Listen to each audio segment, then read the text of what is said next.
to do today is I would love to do a little discussion. Jewish Q&A is what it's called, but I do want to start off with just a little calendar event, not too little in the Jewish calendar, and then we'll move it along to other questions and open it to anything.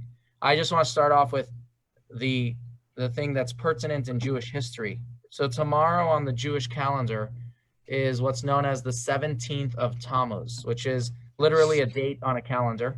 The month that we are in is Tammuz, and the date begins what we call the 3 weeks of, I call it the 3 weeks, that's what it's known as. But really what it is it's 3 weeks of mourning from the 17th of Tammuz, which is tomorrow, until what we know as the 9th of Av, which is the 9th of the Hebrew month of Av, 3 weeks later, where we have tremendous tragedies in Jewish history. Beginning with tomorrow, which is the date that the Romans breached the walls of Jerusalem in the year of 69 of the Common Era, which 3 weeks later is the destruction of the Second Temple on the 9th of Av. 400 and something years before that, the first temple is destroyed as well on the same Hebrew date, the 9th of Av. So during this period in Judaism, we have a lot of sad tragedies. And for that reason, the rabbis instituted this time as a time that we refrain from some of the more joyous things that we do. So literally mourning the way we would mourn for others that are family or loved ones, where you're not listening to live music, not taking haircuts, not doing weddings. And then it ramps up to the week that leads to the actual destruction of the temple, the 9th of Av, where even if you were lax in the days prior, we say during those 9 days, or whether it's 7 days or 6 days before the 9th of Av, we're even more careful, and we won't enjoy wine during the weekday. We won't have meat during the weekday, because we're really trying to show the mourning and the destruction that we lack the temple, which is so central and integral to Jewish life. So one of the things I want to share, actually, which I always think is interesting, is that I just mentioned on the week of the 9th of Av, I'm jumping, but I'll come back to the 17th of Tammuz. We said we don't eat meat or drink wine. There's an interesting little detail that it says that the rabbis actually wanted to institute that after the destruction of the temple, that Jews should not drink wine or eat meat any weekday until the third temple is rebuilt, which would mean today, if I wanted to have a steak or a brisket or a roast beef sandwich, I wouldn't be eating it because it's a weekday and I'm mourning the temple. And on Shabbat, you're not allowed to mourn, so you can enjoy wine and meat. Now, thankfully, I say this because I'm selfish, that didn't happen. The question is, why not? If they felt that that's the right thing, we're missing the temple and we should be mourning every single day of our lives, then why didn't they institute that practice? And the answer is always, I think, is a fascinating answer. It is that the rabbis never instituted laws that the Jewish people would not be able to uphold. So they never thought that the general Jewish population would be able to really refrain from wine and refrain from meat on the regular week. I share that because all of our laws, we sometimes look at them and we say, oh, they're so taxing on us. They're so difficult. Think about it, that the rabbis knew that things that didn't work for us would not be kept. They could not, in effect, put it into law.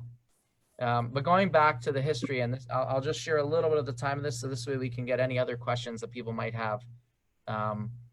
So the 17th of Tammuz, it has a number of tragic events that happen on that day. The one that we fast about is like what I mentioned, which is that on that day, the Romans breached the wall on their way to destroying the temple. So it begins, it's sort of like the beginning of the destruction of the temple, which is why we are fasting. Now, fast days in Jewish history, what are they? Like when I say that tomorrow is a fast day, who fasts? How does a fast look in Judaism? And I know many of you know the answer to this. I'll just share a little bit. A fast day is really a day of reflection, a day to appreciate what we have, and when we have the lack of it, to appreciate it even more.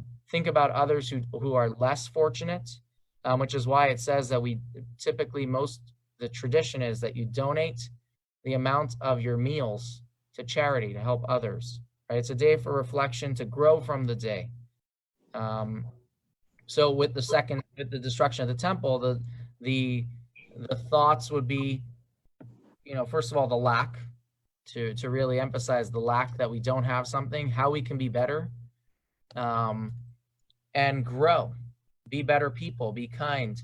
Because when we are doing well, when we are not making mistakes, if I can use that word, we don't lose these special gifts that God gave us. So here are 5 things that happened on tomorrow's date in Jewish history. Number 1, the golden calf. The Jewish people are sinning with the golden calf. And Moses comes down the mountain and he sees revelry, right? People are just reveling with an idol. So he breaks the tablets. He throws the tablets down. That happened on this day in Jewish history. And in fact, if you do the math, Yom Kippur ends up being the day that we celebrate when God forgives us for the sin of the golden calf. And that is when the second tablets are brought down from heaven by Moses. So they're not from heaven, they're man-made the second time. The math works like this. Moses comes down on the 17th of Tammuz. He is terribly upset. God tells him that you should, after some prayers and asking God for forgiveness for the Jewish people, on Rosh Chodesh Elul, which is basically, 43 days later, Moses goes back up on the mountain for 40 days and 40 nights, and he comes down on the 10th of the month of Tishrei. Tishrei is the month of Rosh Hashanah. He comes down on the mountain, and that is when we receive the tablets, the second set of tablets, and God says, I have forgiven you. And that is why Yom Kippur became this day of atonement, because God forgave us for the greatest sin we ever committed. So tomorrow on the Jewish calendar is the anniversary of the destruction of the tablets. Number 2, and this is something that has a story to it. During the Babylonian siege of Jerusalem, so we're talking about the first temple. So the first temple was destroyed by the Babylonians. The second temple was destroyed by the Romans. During the destruction of the first temple, the Jewish people were sieged. The Jerusalem was laid siege by the Babylonians. And one day there's an epiphany. The Babylonians say, wait a second, we're trying to destroy them, but we're giving them their saving grace. What were they doing? Every single day, it's a fascinating part of Jewish history. Every single day, the Jewish people would take a basket or a bucket, lower it down the side of the wall that surrounded Jerusalem, and the Babylonians would actually take a sheep, put it into the basket. The Jewish people would raise it back up, and they would have a sacrifice. Even though there was a siege, sacrifices were still going on. So the Babylonians say, wait a second, God likes them. He's going to protect them because they're giving sacrifices to him. So once they realized that, which was on this day, tomorrow, in Jewish history, the next day they raised the basket, up came a pig. And that's when they realized that the Babylonians had caught on. Another thing on that day was, I think it was a Roman general or leader, burned a Torah scroll. As well, an idol was placed in the Holy Temple on this day, tomorrow. And lastly, like we mentioned, the walls of Jerusalem were breached on the way to destroying the second temple. The Jerusalem Talmud. So when I shared the Jerusalem Talmud, which is a text, there are 2 books. The Talmud is a huge set, many volumes of all of the oral law that was eventually written down. But there was a Babylonian version and a Jerusalem version. The Jerusalem version was very concise, less of the back and forth. The Babylonian version, they expounded on a lot more of their conversations and arguments and debates. In the Jerusalem Talmud, they note that tomorrow was also the day that they breached the walls of the first temple as well. So when I say the second temple, there is a text that says it happened both temples the same day, about 500 years earlier. And again, the second temple and the first temple were destroyed on the very same day, 3 weeks later, over hundreds of years apart. So during this time, there's a lot of tragic Jewish history. Here's some interesting things that all happened on the 9th of Av. So tomorrow again is the 17th. 3 weeks later is the 9th. Here are a number of things that happened on that day. Number one is the expulsion from Spain. Number two is a great massacre in a city called Beitar. And I never like sharing this, but here is a text. I don't like sharing it because it's terrible to think about. It says that when the Romans massacred the Jewish people living in Beitar, blood flowed through the streets like rivers. That's how much killing there was in one single day. So tragic time in our history. It says that I haven't checked this on a calendar, but I'm sure it's correct. Both world wars, 1 and 2, began on the 9th of Av. Now, again, on an English calendar, that won't align, which is why I haven't checked it. But that's just a really fascinating detail as well. It's just not a positive time in Jewish history. And that's why Judaism always teaches, what's the way to counter that? Do more good. Be more kind. Because that's how you counter evil. That's how you counter negative times in our history. But of course, it also tells us that we have to be very careful doing crazy things. If you're going to jump out of an airplane for parachuting, it might be better to wait 4 weeks from tomorrow instead of 3 weeks or 2 weeks. And I mean that in camps. It's funny because, we're talking about camp earlier. Some of the bigger, in my days, some of the bigger tragedies, and I don't mean death necessarily, but even car accidents or whatever happened during this time. So there are people who won't go swimming during this time, not necessarily because swimming is dangerous, but also swimming is bathing, and bathing is something that was forbidden during a person's morning Shiva. However, in Arizona, and this is what we did in camps, I share this not because it's skirting the system, but we swim because we want to cool off. That's very different than swimming to enjoy. Or swimming for exercise is different than swimming to enjoy. So if you can differentiate, there are different ways to look at this. And I share this not because I'm telling you how to live, but to understand that the ideas are enjoyment. During these 3 weeks of time, we enjoy life less because we have lost the temple, right? It's like real mourning to show that it's so significant in our lives. And to share something that everyone knows, even at our greatest celebrations, we always remember the destruction of the temple. To use a wedding, I think the greatest example, under the chuppah, the height of a new couple's joy, they smash a glass.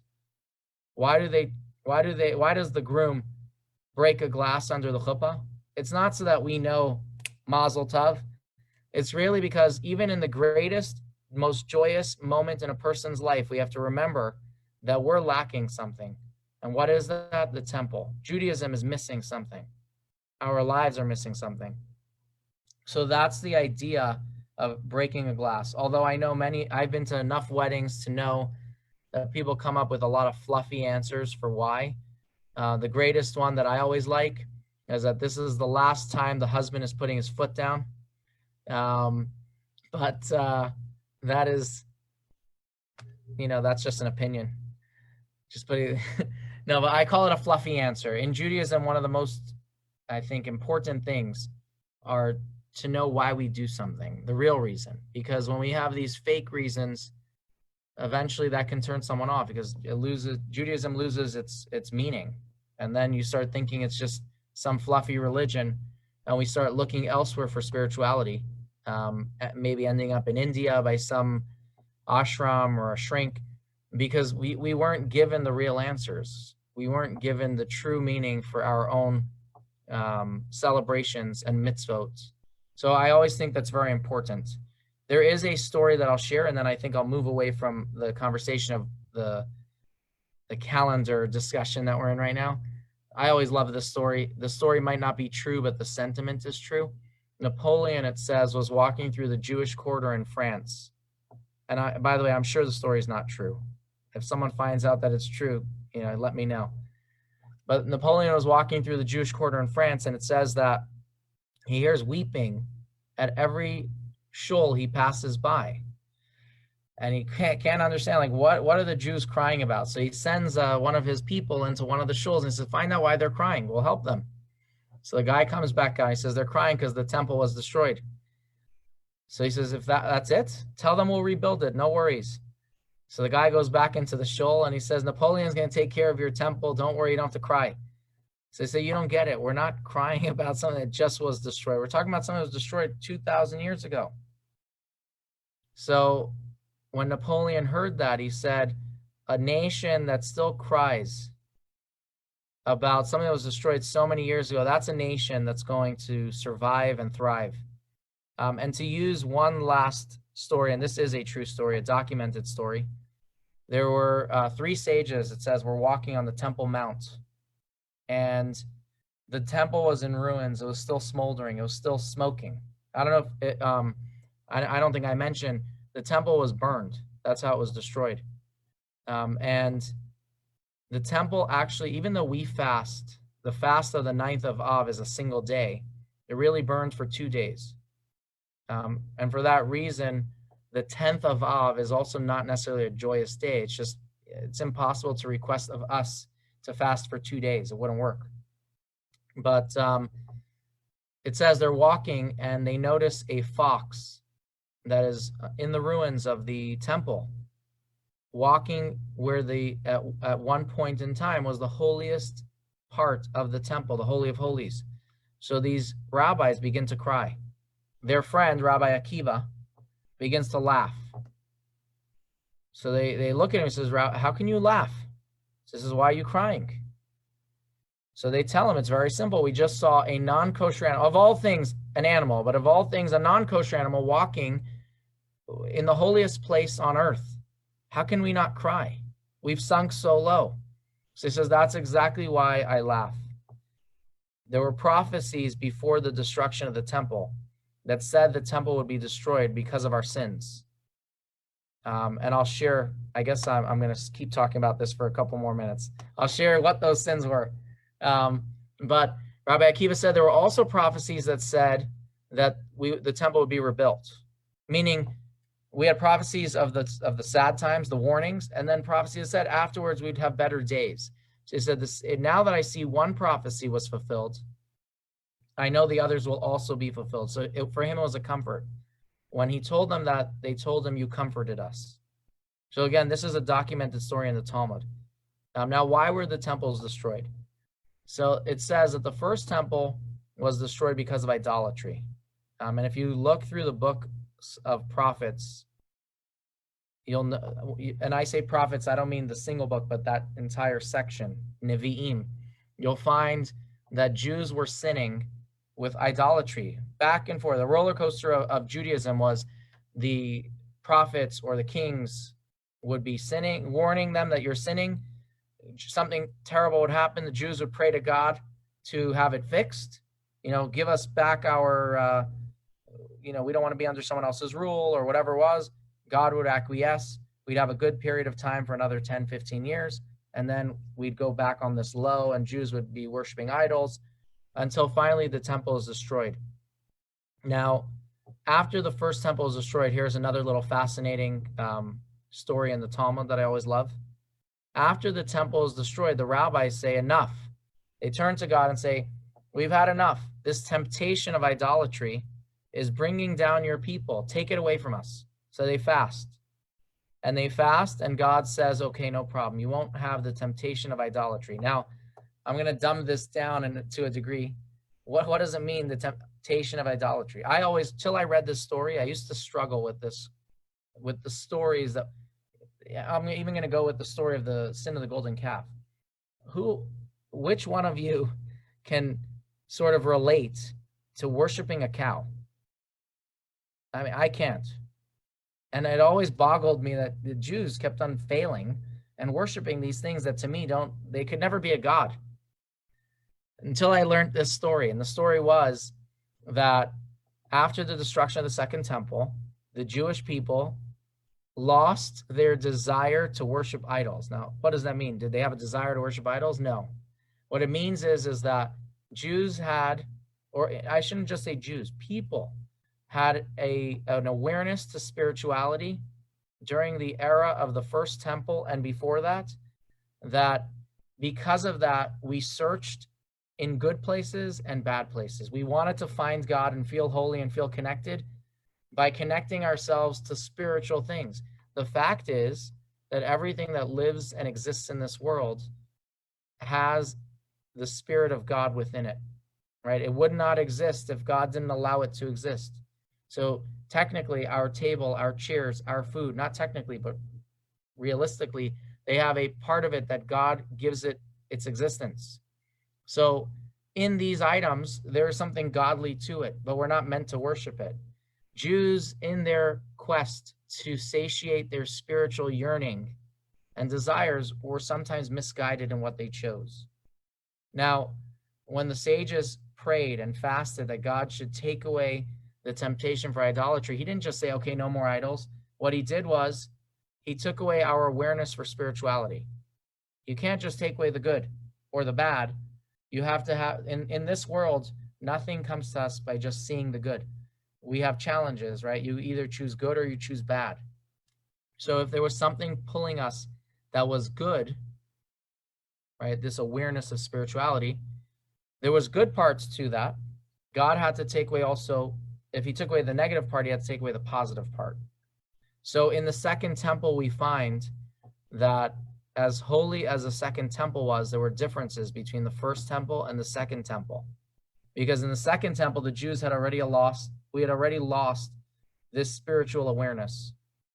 And so the first temple was destroyed for idolatry, the sin of idolatry. And again, I can expound on that idea if you want in a bit, but I won't unless someone asks.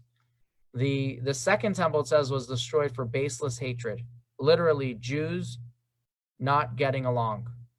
So when we talk about this period of time, I think the most important part for us is to really analyze ourselves. Am I being kind to others? Is there something I can do better? It's a great period of time to reflect upon that.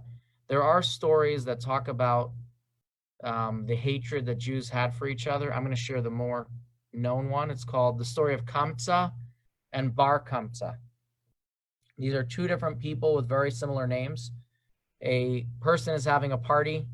I'm going to share a brief synopsis of the story. He sends the invitation to the wrong person. He sends it to Kamsa, for example, and he wanted to send it to Bar Kamsa.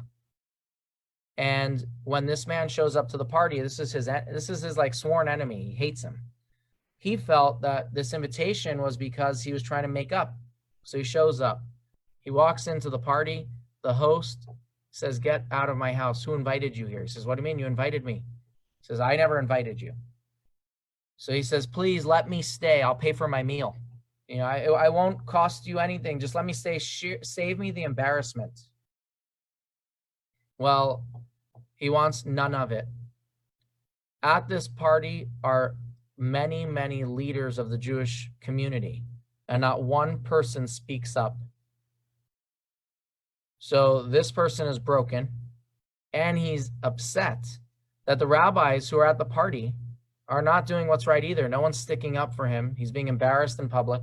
So he leaves the hall or the house, and he makes up that he is going to take revenge for this. What does he do? He sends a message. The Romans were already the leaders. They were already the conquerors. He sends a message to Rome that the Jews are planning a revolt, a rebellion. Rome doesn't believe it because they have good relations at that time. Jews are paying taxes. They're doing whatever is needed to live in peace. So he says, "I'll prove it. Send a sacrifice to the temple, and you'll see they won't take it." So he takes one of the most beautiful fat cows or whatever it was. He brings it from Rome to the temple. Right before he comes to the temple, this man splits the lip of the cow. A cow cannot go, and no sacrifice can be blemished. Let's say it that way. This is a blemished sacrifice now. The priest is very torn. It's like, what do I do? The law says I shouldn't put it on the altar. On the other hand, this is from Rome, and it could be tremendous repercussions if I don't offer it. In the end, what does he do? He doesn't offer it. Rome takes it as a sign that the Jews are rebelling, and this is the beginning of the destruction of the Second Temple. So again, the Second Temple was destroyed for baseless hatred amongst Jews. A really tough time. And we know there are so many other stories. I'm not going to go into them, but if you do read some of the Jewish history, the story of Masada comes because of this Second Temple. There were Jewish differences amongst Jews. If you can even have Rome as if you can serve Rome, if you can have sovereignty, if you need to have sovereignty to God, or you can have sovereignty to God, but Rome as your king, if you want to call it that. And if you're familiar with some of the Jewish stories, anyone here familiar with the word Sicaria? There's a movie, it's an American movie. I think it's called Sicari or something, and it means assassins. The movie that I'm referring to is a movie about drug cartels, and it's one of these American action movies. But in Jewish history, during this time, there were 4 different groups, one of them being the group that said, we cannot be under the rulership or the rule of Rome. And they literally killed Jews who disagreed with their opinion. There was a big massacre in Israel, in Jerusalem, by these men. They had cloaked daggers under their clothing, and then they massacred every person who was on the Temple Mount at that time who disagreed with them. In fact, the only reason why we have Judaism today and the Talmud and knowledge of how to live is because of a rabbi who saw the problem. He feigned his death. But here I want to just share something really interesting. In order to make sure there were no collaborators with Rome, they were worried that people would do exactly what this rabbi was doing, feign death, and get out of the walls of Jerusalem and go to the Romans, or live a life that wasn't according to these people. So what did they do? They would take any person that died on their way out to be buried outside of Jerusalem, because no burials ever happened in Jerusalem. They would stab the body to make sure the person's dead. Here is a great sage who wants to get out. I think it was Rabbi Yochanan ben Zakkai. He wants to leave Jerusalem, so the word gets out on the street that he's very ill.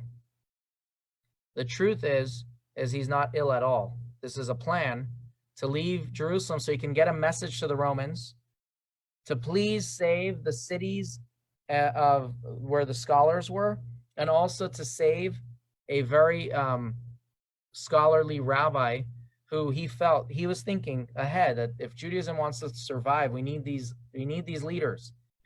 So he sends a message. He gets out as they come to the wall. He's now dead. They want to stab the body. So his nephew is in on this plot, and his nephew says, what do you mean? This is the great sage. What will the Romans say about us that we're stabbing some of our great leaders?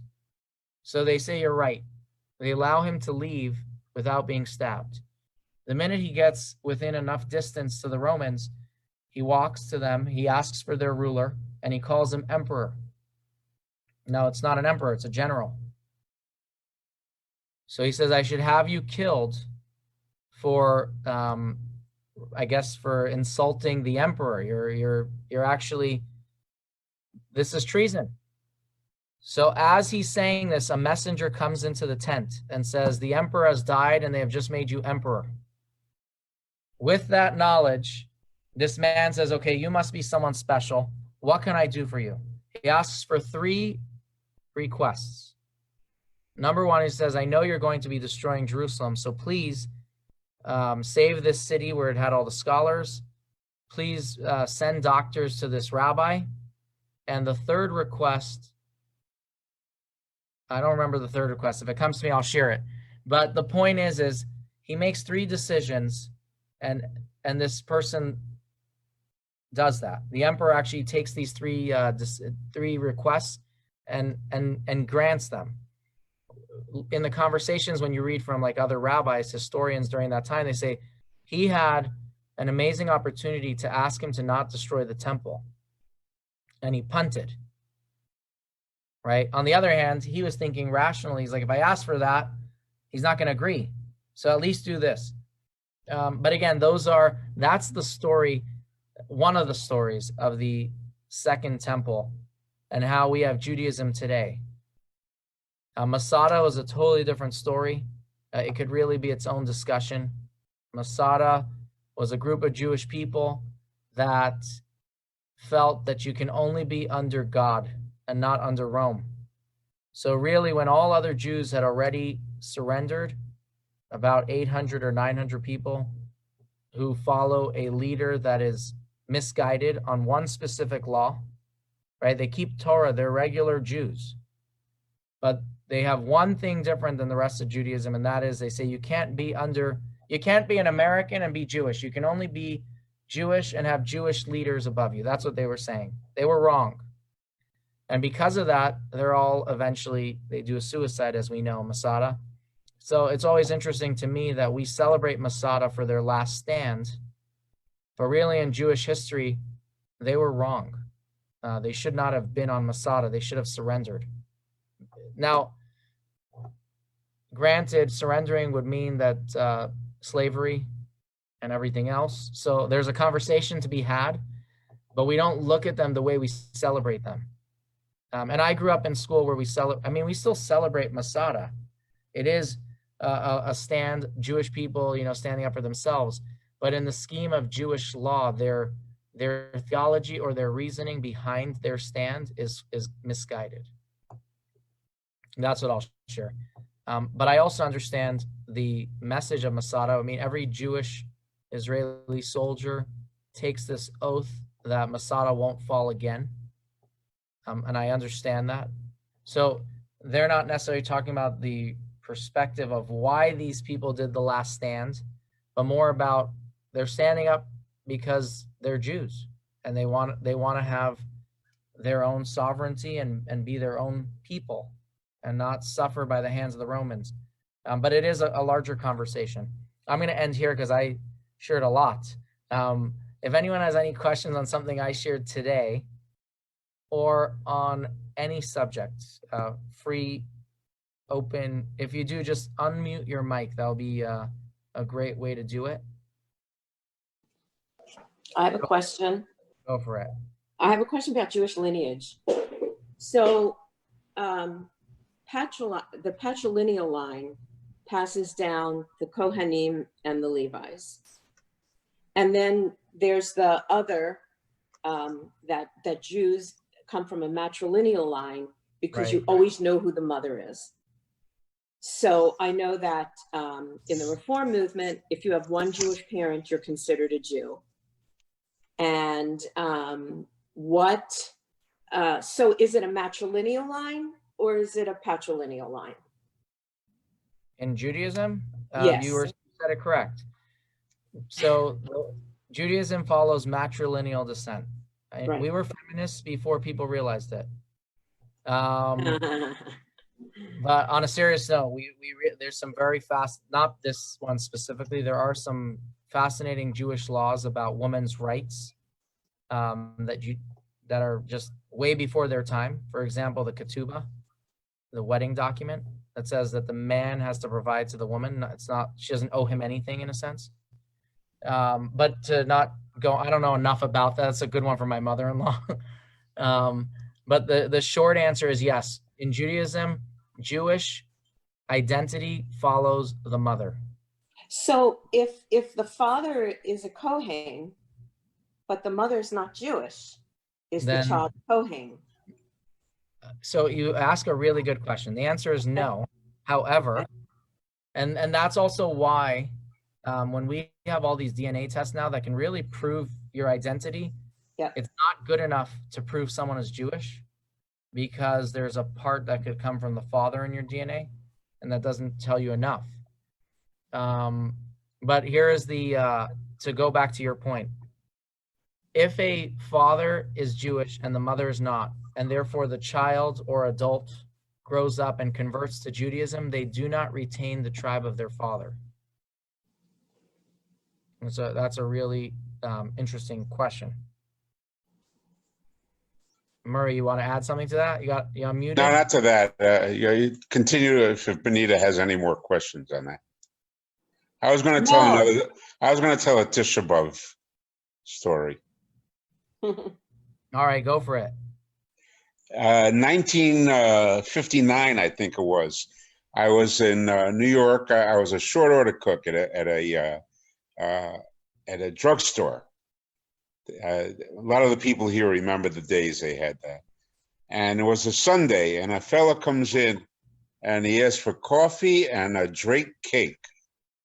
And I said, we don't have a Drake cake, but we have another pound cake. And he says to me, is it kosher? Well, the guy was a black guy, and he had a kippah, and he had the biggest muscles I've ever seen in my life. And 2 weeks later, on a Sunday, was Tish B'Av, and he comes in for a cup of coffee. And nobody else was there. And I said, I said, you're the guy who came in and you wanted to know if the cake was kosher, right? A couple of weeks ago. He says, yeah. I said, you know, today's a fast day. You're not supposed to eat. Even though he had the world's biggest muscles. Make a long story short, the guy's name was Moses Ward. He was the 9th ranked middleweight fighter in the world. And he was a Jewish guy from Queens. So whenever we, Tish B'Av, 61 years ago, that's my memory. Nice. I'll share something interesting this year so I didn't really go into this, but who fasts? Like, should you be fasting? And the short answer is, if you're healthy and able-bodied, then you should be fasting. And fasting means no drinking as well. However, there are always understanding rabbis to these questions. What I mean by that is the rabbis aren't making up the answers. The Torah says, live by these commandments. So anything that you see in the Torah that's very black and white, if you have extenuating circumstances or a situation that needs to be addressed individually, the rabbis are there to address it individually.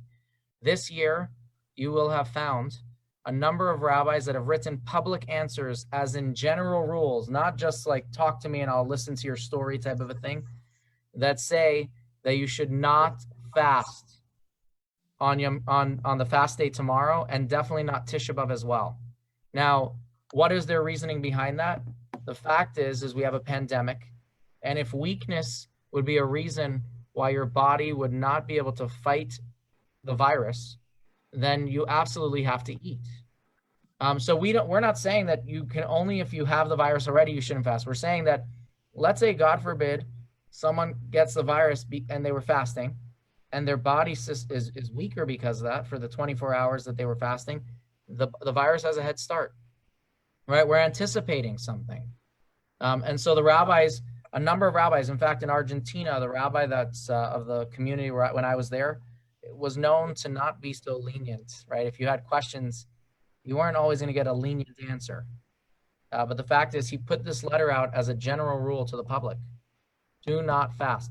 Now, can you fast even though he wrote this letter? You could, especially if you're younger and healthy and you feel that, and younger and healthy, I don't mean in age, I mean in your body. But you don't have to, because this rabbi is saying, if you care about your health, this year we play by different rules. In fact, there was a rabbi, and I don't remember the name, but I read this story, that one year during one of the plagues, people who fast all their life for a fast day, whether it's Yom Kippur or Tisha B'Av, are very reluctant to not fast. Right? It's like, no, this is something I always do. So this rabbi, to prove his point that people should eat on Yom Kippur, made Kiddush in the middle of the services on Yom Kippur and ate so that they wouldn't think he's just doing lip service for others. He's like, no, I mean this for myself as well. So Judaism truly values life. And during this epidemic, we value life. So we do everything within our ability to protect ourselves, which could mean I'm so isolated, the virus is never going to come into my home, and I still eat on Yom Kippur or eat on Tisha B'Av so that I have the strength for fighting the virus. Now, fighting the virus could also mean emotionally. It could also mean so you're not depressed. So there are many reasons of how we'll determine health. But again, I share that on purpose because if anyone here was going to fast, let's say Tisha B'Av, maybe that's on your calendar. And just keep that in mind. The same thing was with music. I mentioned that we don't do live music. And if you look at my schedule, on Friday we have a violinist. And I'll be sitting here. I'm not going to be wearing earplugs. So I'm sharing that as well, that these are things that because this year isolation causes loneliness, it causes many other things that it would come from that. We play by a different set of rules, but it's not a different set of rules. It's the very same rules. I think it's important to realize that. It's not people reinterpreting laws. It's people interpreting the very same laws the very same way. And I think that's important. It's not like, oh, the rabbis can change whenever they want. No, this was the law all the time. Which is why if you don't fast well, there are many fasts that you don't even start fasting because your health is more important. Or if you have a weak heart or diabetic, I mean, there are enough reasons that people should not be fasting. And the rabbis will be the one to tell you, don't fast. So that's just important to remember, especially this year. But Murray, I like your story. It's almost like the Yom Kippur story, or not the Yom Kippur story. I think it's a rabbi. He goes into a restaurant and he orders a tray of pork, a big dish. And as he's about to eat it, they deliver, it's a whole pork with an apple in its mouth. It's a whole pig. And a member of his synagogue walks in and says, Rabbi, how could you? The rabbi says, I've never seen this in my life before. I ordered an apple and they brought it out in the mouth of a pig. But it's, yeah. But to wind up my story, the guy told me that he was the son of God. And I'll tell you the rest of it some other time. But a very mundane question to you. Yes. You said Tisha B'Av. Is it Tisha B'Av or is it Tish B'Av? All right. That's how you slur. Okay, so the Depends on answer, where you're from. Tisha B'Av is 2 words, 9 of Av. Tisha is the number 9. B'Av means of Av. So Tisha B'Av is the correct. When you read it, when you say it faster, it's Tisha B'Av. Okay. But it's Tisha B'Av. That's the perfect, correct Hebrew pronunciation. Rabbi, I have a question related to Benitas. If a man is a Kohen and he marries a convert who goes through the proper conversion process, does he lose his Kohen status and his children as well? Okay, so your question is a really tough question. I'll give the context for everyone. In the Torah, it says that who a Kohen can marry and who a Kohen cannot marry. Now, first of all, why would the Torah care that he cannot marry a widow or he can't marry a divorcee? And by the way, he could marry a widow, he can't marry a divorcee. The high priest was not able to marry either of those. But why would the Torah care? Like that's a question in its own sense. But one of the restrictions was a convert. And the point is if he can't marry a convert, so you gave an example of someone who married a convert, how did that marriage even happen? So nowadays, we live in America.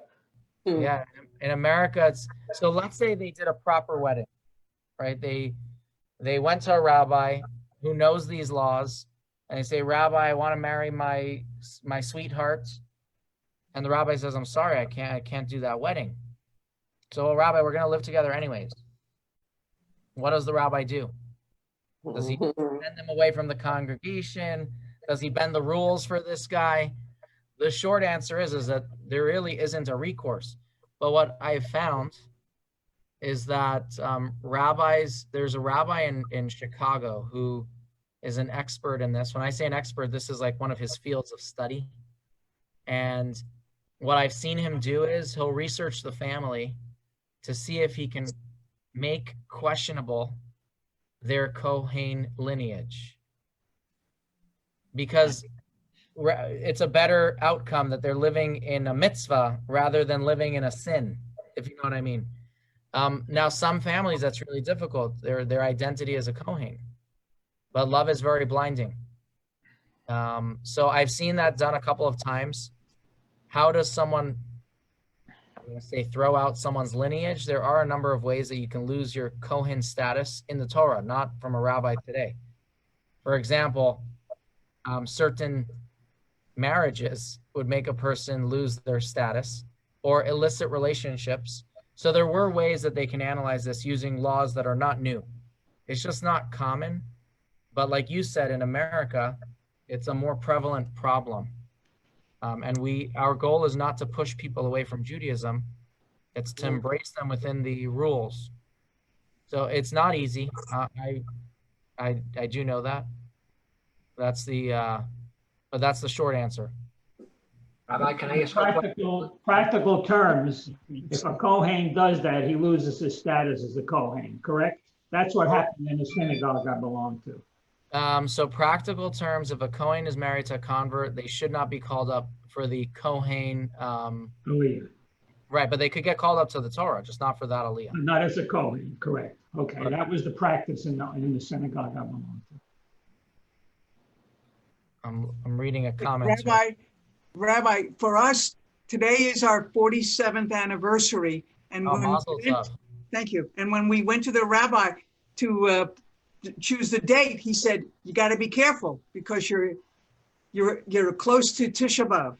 So he said, you have to pick this date. This is the only date that you can have your wedding. Or go much further on. So we were in Woodstock. We decided to have the wedding, an outdoor wedding, and it turned out to be the hottest day of the year. Oh man! It was what? 96 degrees and humid. 96. And wait, just 1 second.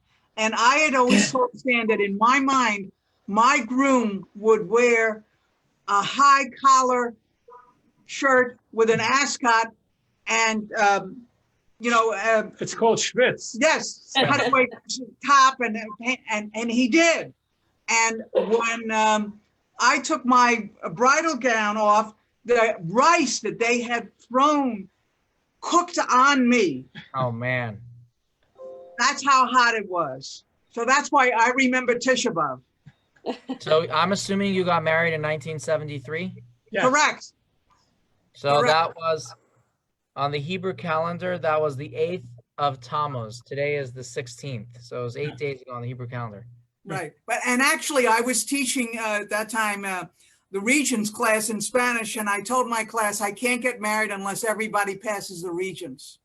Man, And obviously they did. A lot of pressure. good thing they all liked you. Sheldon, you want to ask a question? I do too. It's my understanding that the Satmars do not believe in Israel. Right. I don't know if that's correct or not, and if so, why? All right, you're going real deep into the woods with me over here. Oh, okay. I'll give a short answer, and I'm gonna look for texts if I can find to go longer or more in depth. So there is a prophecy that says after the temple was destroyed, we would never have Jerusalem back. It was not just after the temple was destroyed, it was after the Jews were exiled. We would never be back in Israel. It wouldn't be Jewish land, if you want to call it that, until Mashiach comes. Which means that if you're in the land of Israel today, we're not listening to that prophecy to a degree, right? That doesn't mean you can't live there, but it shouldn't be under Jewish rule. Now, the question is, what do you do with that knowledge? Do you therefore say, hate the government? Or are you smarter about this and you say, no, Jews live there, and it's important that we protect them? So that is the short answer of your little, very large question. Oh, okay. In fact, my first eye-opening text to read on this was like 40 pages in Hebrew. I printed it with me on a flight, and I would love to find it again. It was emailed to me, and I'm going to look for it. But that was basically, this is what happened in the 1970s. I'm also putting you more deep into the woods on another subject. In the 1970s, Satmar had a number of attacks, like literally physical beatings of Chabad people. And what was their reasoning? Why did they hate Chabad? part of it was based off of the differences of opinion over Israel. During that time, there were a number of students of Satmar that began studying with Chabad rabbis, and that caused a very big problem. Though one of those guys, for example, when they found out, was thrown out of a moving car. I'm just giving you the example of the viciousness. But the text that I was reading was answers to Satmar's questions against Chabad about Israel.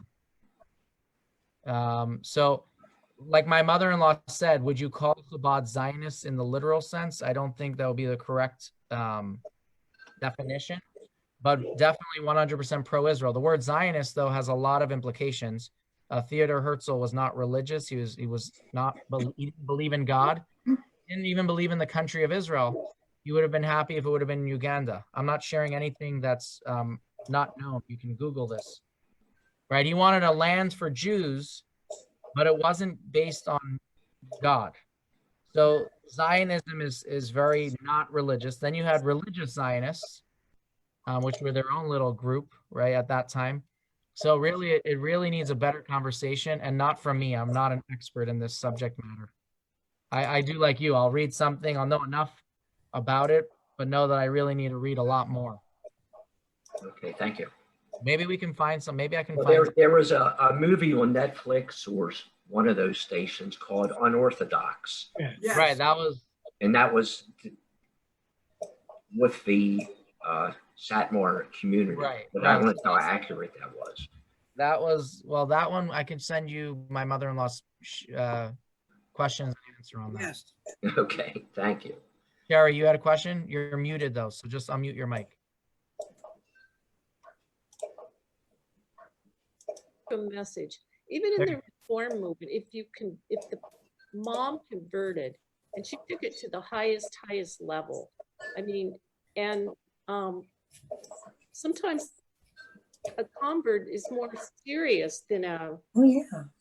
Yeah. much more, they take it to the highest level. So I don't know, can you comment on that? I mean, Is it, so I'll I want to welcome people to Judaism, and she just took it to the highest level that could ever, yeah. Right. And I see that too, by the way, just, I'm agreeing. I see the same thing, that converts, or as many people say, Jew by choice is a really good word for that. Yeah.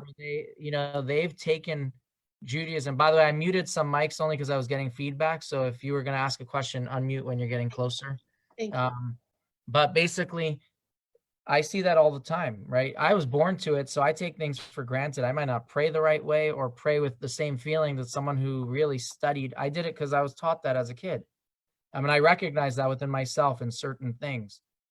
So 100% that we do find that converts are most often more engaged in Judaism than some of the people who were born with it.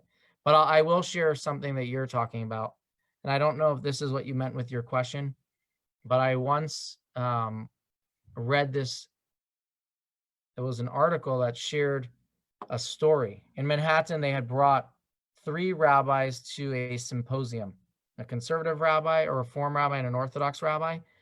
And it was basically any question could be asked. Right? So it was a panel. The first question that anyone did was attack the Orthodox rabbi, of course, the more extreme view in the room. And they asked me, says, why don't you accept conversions from reform? That was the question. Now, if I was the rabbi on the stage, that would make me squirm. That's not how I want to start off with something that we don't get along about. But the rabbi, to me, it was eye-opening, shared a different answer. He didn't answer the question. He said, don't ask me this question. Ask the conservative rabbi right next to me. He doesn't accept that conversion either. So really, but I think what you were, I don't know if you were not necessarily asking that, but if you were, maybe you just didn't, elaborate on your question. So I'm going to answer both of your questions, or both of the questions that I took from your question. Number one is, in Judaism, converts are truly very special. We see it in the Torah itself. But at the same time, we don't give them the opportunity to marry the Kohen, which is sort of how I'm connecting your original question. And part of that is because the Kohen needed to be, I guess, sort of with a connection to God that no one could question their own identity, right? So he said, he's the guy that married that divorcee, and that divorcee is connected to all the negative chatter about her previous marriage, and now reflects on the priest who is supposed to be connected to God and looked up to in a holy way. So I think that part of that might be the same thing with the convert. They're bringing a lot of their, I don't want to call it baggage, but a lot of their past, even though they are changed, right? They've chosen Judaism, but it's also about what people speak about them. So for the priest, God said, I need them to have a totally different set of rules in how I look at them and how people will talk about them. That's my understanding about that. So the convert, it's not to say something's wrong with the convert. It's to say that the priest, because of their connection to their mission of what God wants from the priest, it couldn't have any, what's the right word? Anything connected or anything that someone might call them out on, right? The implication of something. Then why is a widow allowed? Yes. Because she didn't die in strife. Sorry, her husband didn't die in strife. He passed away. In other words, there isn't a negative story involved with a widow. There is a negative story involved with a divorce. Now you're going to tell me, yeah, I know the jokes, that the husband or the wife killed the other person from their misery. But those are jokes. That's not how we look at real life, scenarios. So that's what I understand. However, just so you know, the high priest could not marry a widow. So he had more restrictions. So that's how Sherry, I think that's the answer to that. The first way I understood your question. I've talked to there's like conservative rabbis, reform rabbis, and I know there's 3 different. Right. So I wasn't sure which question you had. They're both good questions. That's why I started with, I'm going to answer both of them. Right. The second question, or the second way I interpreted it was, why is it that different denominations, and that's why I shared that story in the beginning, do not accept the next denomination's conversion? Right. So I don't know if this is a good example for you, but I will share it. If you want to become a citizen of the United States, you need to know a lot about the United States, right? You need to know the history of the United States. It's part of the test. You need to accept all the laws of the Constitution. All. You can't say I like some, right? It's an all or nothing. If you want to be a citizen of the United States, you have to take all of our laws. In Judaism, we have the same thing. So if I look at the Torah and say the Torah is divine and every single mitzvah in the Torah is applicable, and then someone converts and says, well, I like everything except, whether that's kosher or Shabbos or charity, what you put the mitzvah in there, we have plenty to choose from, then they haven't truly converted. They've shared a commitment that they really like Judaism, but they haven't taken it all. And if you haven't taken it all, that's not a conversion.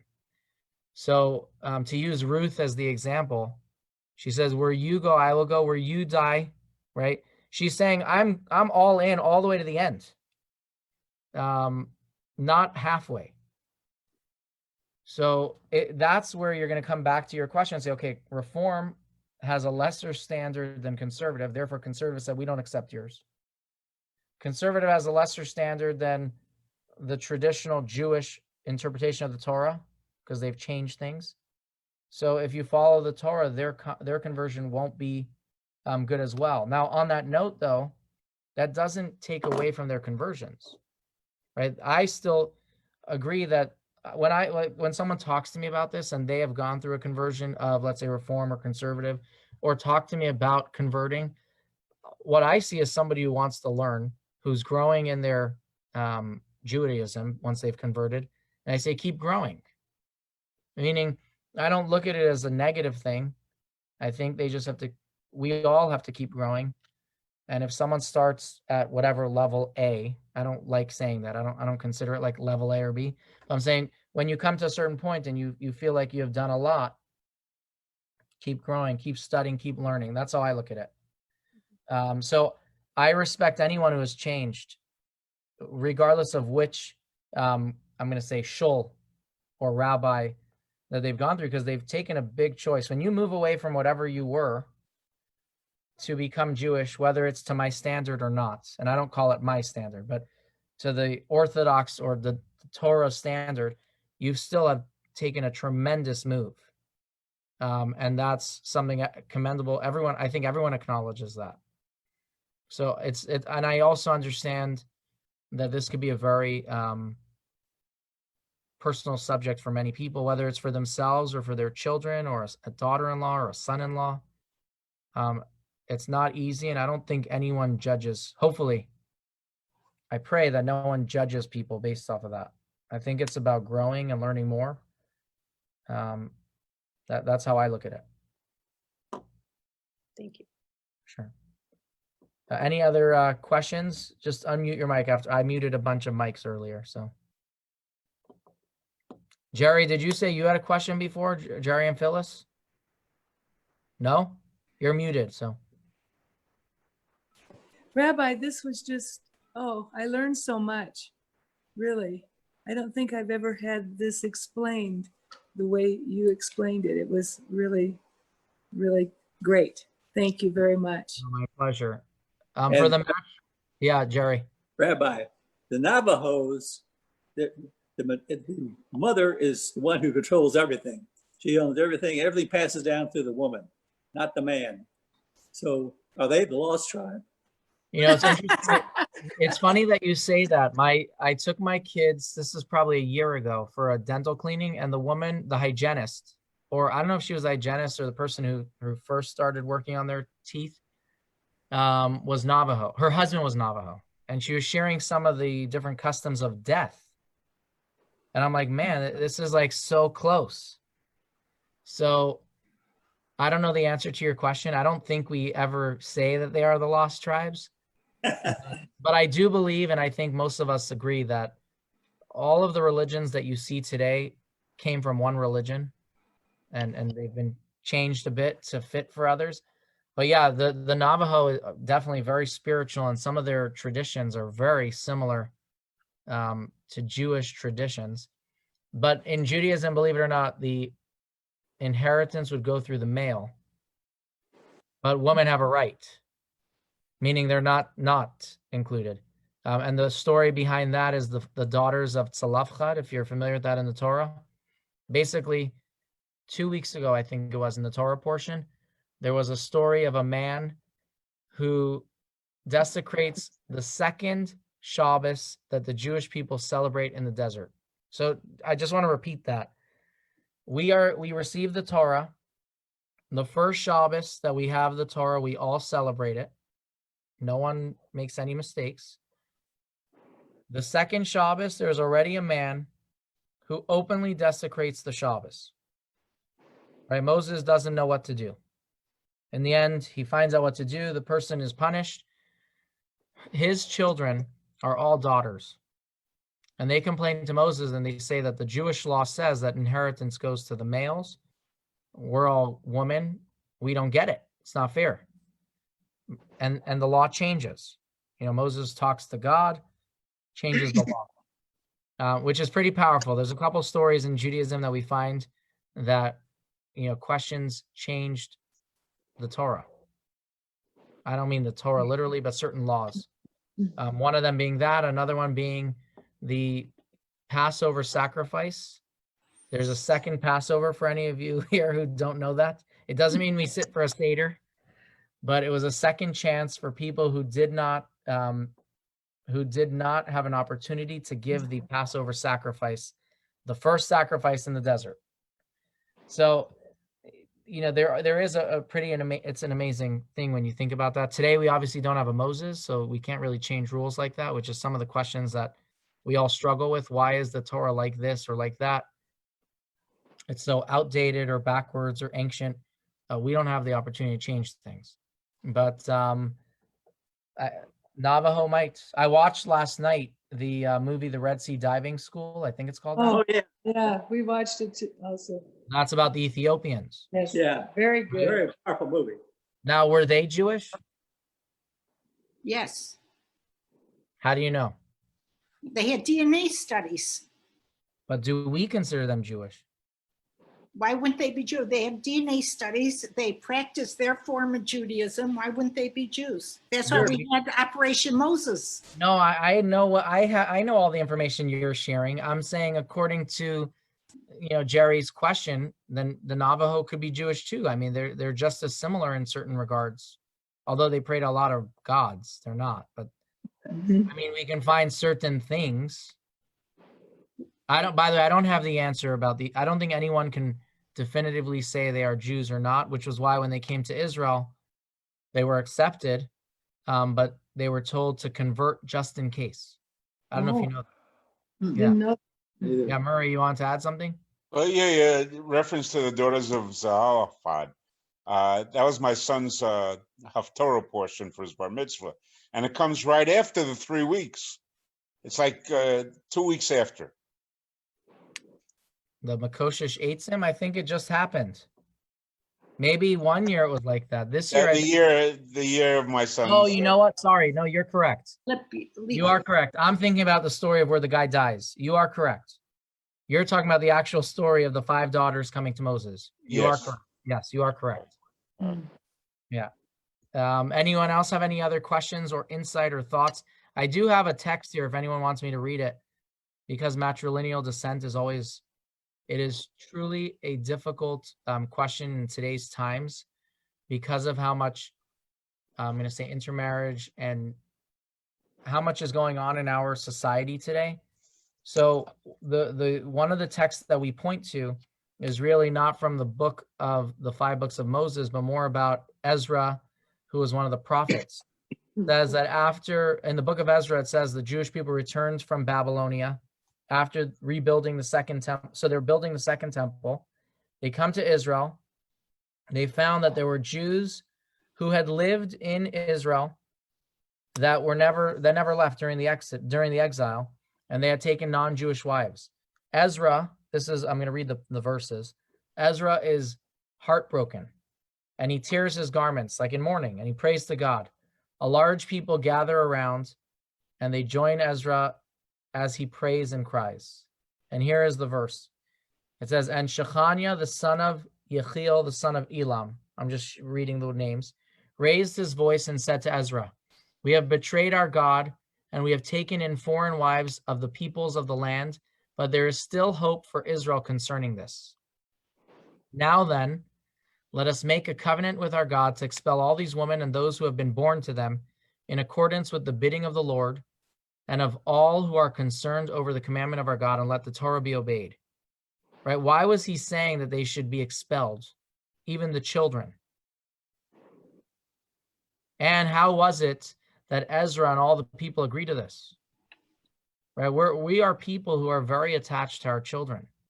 How could it be that so many people agreed to send away these children? It was clear, obviously a given, that all of these children were not Jewish.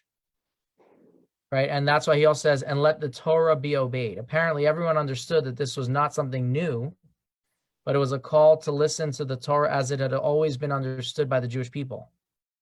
But of course, we don't find a similar story in the Torah that is so clear in the matrilineal descent, right? In other things, we're very specific. Rest on the 7th day, don't do work. But what about, why is it that this wasn't given so clearly by Moses? And that's its own little discussion. I share that just so you know that I'm not glossing over the fact that the 5 books of Moses doesn't have as clear of a text. I'm happy to share the article where I just took that from. I could put it in the chat. Why couldn't the wives convert or the children convert? They could have. I mean, that's rather than send them away. I mean, They could have. There was no option to that? Was there an offer? That's what I'm really saying. That's a good question. I'd have to look at the text. I'm reading, meaning because I'm only reading an excerpt, but I'm happy to research that. The fact is that even the Torah understands. I mean, I could read the text in the Torah that speaks about the rule of who you can marry. This is from Deuteronomy, right? So from Devarim chapter 7, You shall not intermarry with them. You shall not give your daughter to his son, and you shall not take his daughter for your son, for he will turn away your son from following me. And they will worship the gods of others, and the wrath of God will be kindled against you, and he will quickly destroy you. Right? That's clearly a warning of intermarriage. But the warning is what? He's not worried about turning. I'm going to read it. What does he say? He says, he will turn your daughter away from me, or she will turn your son away from me. Right? That's not what he says. What he says is, he will turn your son from following me. Right? So either it's talking about the son of your daughter, meaning who are Jewish, but they're not going to be raised Jewish. Because in Judaism, we find that a grandchild is still considered a son. Right? So there is a lot to be read on this, but it is pretty clear in the Torah. I'm going back to Benita's question of who we consider the descent to follow. But again, that text doesn't say it clearly. You'd have to sort of analyze it to understand it's talking about that it follows the matrilineal descent. The text from Ezra is very clear. Rabbi, do you know anything about Karaite Judaism? What? Yeah. Who just asked that? Steve? Yes. So patrilineal descent. Yeah, Karaite Judaism are, so I like to share it like this. When we look at today's landscape of Judaism with questioning the traditional Judaism, if I can use that word, I hate all the labels, but it's not, this isn't new. In Jewish history, we had, during the times of Maimonides, we had the Sadducees, we had the Karaites, and then even today, if you're familiar with the Samaritans, you can Google these. These are all groups that didn't believe in the veracity of the oral Torah. So they said anything that you will find in the Talmud today, there's no guarantee that that's Jewish. It could be the rabbis just created it because they had a power trip or something, and they want to control us. So those were different groups that have all fizzled out. Now, why did they all fizzle out? Because clearly they weren't correct, right? Judaism would have lasted if it was the truth. But there's more to that. I'm really stripping it of a lot of context. The Karaites, for example, or actually, I'm going to backtrack. If you look at the Dead Sea Scrolls and you read the text, now obviously a lot of the text had to be sort of redeciphered and put back together, and you start studying it from a Jewish perspective, you'll find that the text talks about a group of Jews that do not agree with the rabbis. And when they do not agree with the rabbis, the question is, so who do they follow? And if you read the text further, you find that they had a spiritual leader who had final say on whatever they believed. Meaning they mocked the rabbis of the general Jewish population, because who are they to give rules and laws? But then they said that, oh no, we have a leader who is spiritually inspired by God to know what the laws are, which makes absolutely no sense as well, right? They're upset that rabbis are creating rules. And then they find someone, rabbi. Exactly. And then they find someone to just follow. I'm happy to share. I taught a course called, I'm trying to think the name of the course, but it was about one of the things about the Dead Sea Scrolls.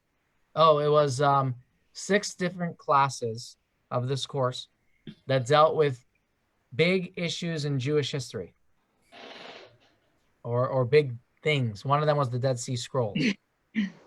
I think it was called Great Debates in Jewish History. That's what it was called. And one of the debates is the Dead Sea Scrolls.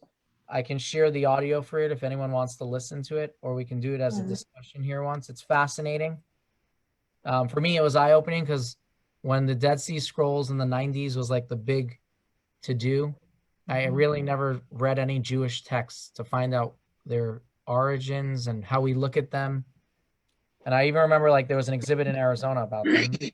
And I never knew what to make of it because no one ever taught me. So that class was quite eye-opening for me. But either way, I mean, the short answer is that the Karaites were a group that did not believe in the oral tradition of the Torah. There is a very good book, if anyone wants to read it, called the Kuzari. How do you spell it, Rabbi? Kuzari. It is not Kuzari. It is not a new text. But the Kuzari, if you find the translation from a good publisher that has an explanation to it, the Kuzari is known as Defending Our Faith. What was the Kuzari? It's a book that no one is sure who the author is, but what it is a rabbi and a king having discussions about Judaism. Now, did the story happen or not is not necessarily pertinent as much to the context of the text, right? Because either it was written because it's a true story of a king who has a lot of questions about Judaism, wants to understand the whys and whats, or it was a rabbi who wanted to defend Jewish actions and laws and used a parable of a king questioning a rabbi about Jewish traditions. But the Kuzari is a book that talks about some of the questions that the Karaites asked and how they could even live Jewishly if they don't have the oral law. Just to give one of the classic examples, our mezuzah is a scroll that we put on our door frame. You have a mezuzah. The Karaites could not come to that interpretation because the Torah never says that. Right? The Torah says, put this as a sign upon your doorposts, but it doesn't say how it should look. So the Karaites wrote into the door frame the Shema. Now, That's interesting. yeah. I like that idea. What? I like that idea. Yeah, you could do both. There is a very good, another course that I taught it, but when I say I taught it, it's not my text. I was teaching as part of a national organization. It was called Judaism Decoded, and it really goes into the oral law and how we know that it's true and that it's the only way to understand the Torah in certain places. And how we know that we have the original message and it hasn't been lost. But that's a 6-week course. It wasn't a one class. The class of the Dead Sea Scrolls is a one class, 1.5 hour, and you get everything. But it's a different subject. Good. Rabbi, could I ask another question? Sure. In more modern times, not all, but many of the great comedians in the United States from way back are Jewish, and now as well. Is there, and many of the older ones who during wars, World War I, World War II, Milton Berle and Henny Youngman, is there anything as to why these people became comedians here in America? Is there anything as part of their Judaism? I'm going to give two answers. I think it goes back to Sarah who laughed. Probably. That's where I think it all came from. It's Started true. with a woman. She Betty's laughed. correct. Betty's correct. I was going to share the exact answer. I'm just joking. There is, I'm going to share two things. Number one is I obviously don't know. This is contextual. It's just a theory, but it's not my theory. Number one is it was a coping mechanism for Jews all the time. Number two, it says you should serve God with joy. So maybe we had it within us. But I think that the first answer is probably the most correct, that it was just the Jews dealt with pain and suffering by changing the subject or laughing about it. In fact, I was just on the phone earlier with some people, and I shared that when you talk about oppression, because that's the name of the game the last 6 weeks, 7 weeks. Right. No one has been more oppressed than Jews and can never take that claim away from us. But for some reason, we figured out how to move beyond it. And I don't know that I have the answer of how they should move beyond it, or maybe it's just about not being a victim to your own oppression and persecution. I'm not sure. But not to turn this into a political discussion. There is a question that people ask, why is Hollywood so Jewish? And that answer has a very important historical context to it, which might be part of the comedian part. what fields, if you were Jewish, were you allowed to work in? Yeah. Right. So Hollywood was one of those fields you could, and maybe that's how comedy, played out too. I think it's interesting. You're It's right. called. I think it's interesting that it's called a sense of good humor, like it's one of the, important senses. And I also think it's interesting that most of the Christmas songs were composed by Jews. Irving Berlin. Irving Berlin, yeah. Right. I have a question. This is not on this subject, but we would love to do this going forward for something. Would anyone of you be interested in sort of like movie discussions, in the sense that we create a list of, just to do another, I know that there are a lot of, it doesn't mean everyone will be joining this, but there are a lot of Jewish themed movies. That's what we're thinking. And then do conversations about those movies. Yes. And Yeah, you can sure. also, you can also give ideas or suggestions for that. Like I watched last night the movie Red Sea Diving School. That would be a great discussion movie. A terrific movie. Yeah. And again, we wouldn't do it as, it wouldn't be a replacement for these Zooms. We would find another time. And it wouldn't necessarily be with a professional person to discuss it. So just an idea. If you're interested in this, I saw a couple hands. Yeah. Please email or text me. I think, and send me some videos as well. Izzy Lifshitz, who has moderated some of the discussions here, is very interested in this and wants to take a little bit of a lead on this. You don't want to? You're muted. Excuse me. What was the movie that you watched last night, and where was it? It's on Netflix. It's called Red Sea Diving School. And actually, there is I missed the first word. I got diving school. Red Sea Diving School. I'll type it into the chat so you have it.